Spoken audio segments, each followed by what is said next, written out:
We live in an age where you can live like a king, eat exotic food every day, have water and beer at your immediate disposal. You can work from home and rule your own little microverse online. We actually live better than kings now, greater than the greatest emperors.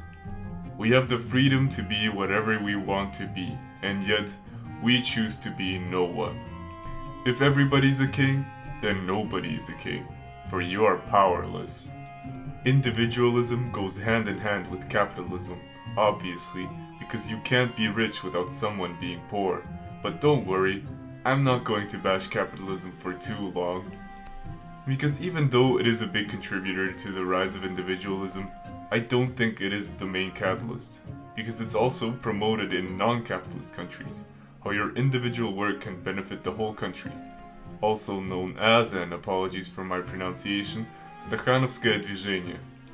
Basically, this one worker named Stakhanov managed to dig up a bunch of coal in one day, and he got praised for his Herculean efforts, even though he was not the sole person behind the achievement. So if capitalism isn't the true villain of the story, it must be, of course, the ruling class. Everybody knows the old saying, divided we fall, together we ball, and the people in power tend to try and keep their power. So they create all of this propaganda how you should focus on yourself, stay in your own lane, and that everybody's out to get you. To be honest, modern propaganda isn't even hidden anymore. They just literally tell you how to behave and act, and at least old propaganda looked cool and inspiring, while the new one is a soulless abomination. I digress. So the people in power like to stay in power. So they take the power away from the people so that they'll obey more easily. Also, I keep saying the people in power or the ruling class and other vague crap like that because their identity is hidden. I mean, do you really think Joe Sleepy Brandon Biden controls the Pentagon, the FBI, and the CIA?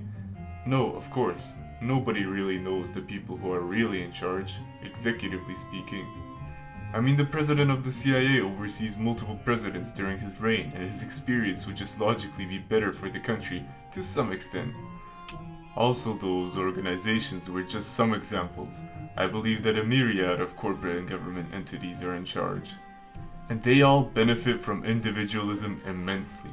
Because if everybody only cares about themselves, they're not gonna form any dangerous unions, they're not gonna seize the means of production, and they're definitely not going to start a massive organized revolution.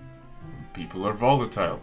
They can have emotions and radical thoughts, so to prevent them from being potential competitors for your power that was rightfully earned through child labor and dissolving Yugoslavia, causing the Balkan Wars, you have to get them before they even start.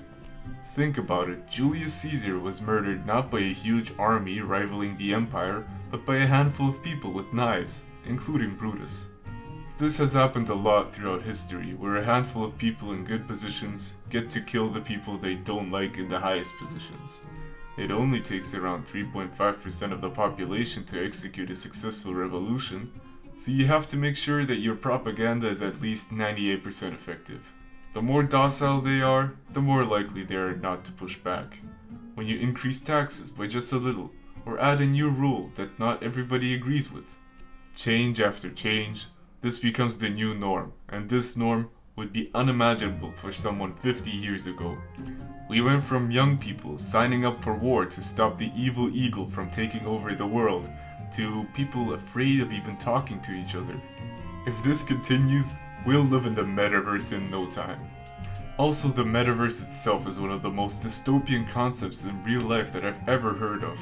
You buy digital land and various digital pixels that can be taken away from you in a millisecond, a realm which the Zuck has total control over. We can't let this happen under any circumstances. Don't even use the metaverse ironically, because eventually it will turn into sincerity. And you know who Mark Zuckerberg's biggest client is? Of course, the US government. Speaking of using something ironically just for it to become legitimate, that's how TikTok started. It was viewed as a joke, and dare I say, cringy continuation of the app Musical.ly, which in itself is mostly known for underage girls dancing. People started to roast the people who used the app, but it just brought more attention to it, causing a Streisand effect and creating the worst mental illness machine of the 21st century. Once again, being most likely run by the Chinese government. The best way to beat these applications is by ignoring them, DDoSing them, or spreading inappropriate content that scares users away. But not only do we have to worry about the digital realm, which is by far one of the biggest causes for the rise of individualism, because everyone can get famous. Especially due to how the TikTok algorithm works. Social media in itself causes people to develop a strong case of main character syndrome, because they get to film their lives and post it, as if they are the main character of their story. Don't get me wrong, you should be the main character of your life, but not the one of everyone else's. The average person lives a life that is just as complex and intricate as yours, so give them a chance instead of viewing every single person you disagree with as an NPC. So here's what I think of the government-mandated individualism. You may very well be an individual, but why should it matter? You're not unique. Every single philosophical thought you had throughout your entire life has already been thought of, and probably written down. The more you try to set yourself apart and become different, the more you'll be like everybody else, because everybody wants to be special. In a world with billions of people, you just have to stand out, right? So you contradict established norms. You do the opposite of what they tell you, but by contradicting the norms intentionally, you are still following them. You are giving them power. The only way to truly become your own person is not by dyeing your hair, putting on some makeup, and listening to lo-fi emo beats to study/self-harm to. No. You have to completely ignore the norms, because obviously, if you only ever go against them, they still have power over you. You decide how you live your life, and if your decisions cross over with social expectations, then so be it. And if your decisions go against the grain, then so be it. In a society full of people trying to create these unique characters to make them stand out, being yourself is the most special thing you can do. Even the parts that you don't like about yourself, they make you unique. And just because you don't like something about yourself, that doesn't mean that other people will hate it as well. Why don't you like some things about yourself? Can they be changed? If yes, then change them. If they can't be changed, then you just have to accept it. Because of all the hiding and masking we do, we avoid showing people our quote-unquote undesirable traits. And because no one is showing these undesirable traits, the idea that they're inherently bad is reinforced. For example, the heavy bias against alkaline noses or having hip dips. Does anyone even know where the idea that these are not desirable even come from? It's been so long that some of the established norms we have do not have a reason to exist anymore. They simply exist through tradition.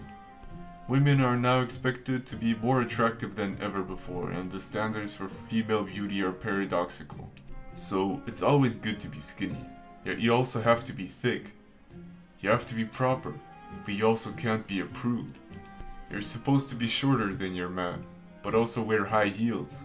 I genuinely don't get it. What type of person are these norms trying to create? It's just as bad for men with the Sigma stereotype where you have to be this alpha macho man who never cries but is also emotionally vulnerable and does not exhibit toxic masculinity, but if he's too in touch with his emotions, he's gay. It's also convoluted that you can just be whatever you want. Modern social norms and the counterculture surrounding them are a mess. I mean, look at yourself. Not everybody can watch Clockwork Orange, American Psycho, Fight Club, the entirety of Breaking Bad, El Camino, the entirety of Better Call Saul, in only 7 days. Just don't let yourself be controlled by the CIA meme warfare department.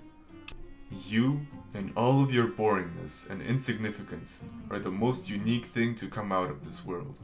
You're not bound by a list of rules of how you should look like or act, because you're a hyperpop cybergoth. You're yourself. Only you know what that entails. So, know yourself to be yourself. I think if we were more sincere and honest with each other, we could start to make real human connections again. And once we can form real-life communities and friendships by accepting each other for all of our flaws and shortcomings, individualism will naturally become far less important, and maybe we could even start a cheeky revolution. Thank you everybody for watching this very messy video. I knew it had a ton of tangents, but I hope you could still enjoy it. Goodbye.